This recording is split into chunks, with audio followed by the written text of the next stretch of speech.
እግዚአብሔርን ከሀብትህ አክብር ከፍሬህም ሁሉ በኩራት።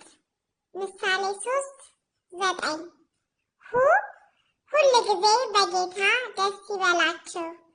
ፊልጵስዩስ 4:4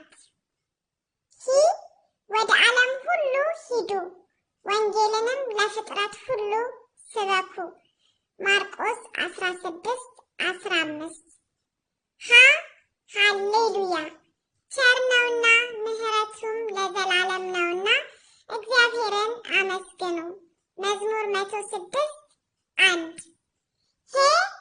ሄደህ የእግዚአብሔርን መንግሥት ስበክ አለው። ሉቃስ 9:60 ይህ ሕመም የእግዚአብሔር ልጅ በእርሱ ይከብር ዘንድ ስለ እግዚአብሔር ክብር ነው እንጂ ለሞት አይደለም አለ። ዮሐንስ 11:4 እግዚአብሔርም ብርሃን ይሁን አለ፣ ብርሃንም ሆነ። ዘፍጥረት 1:3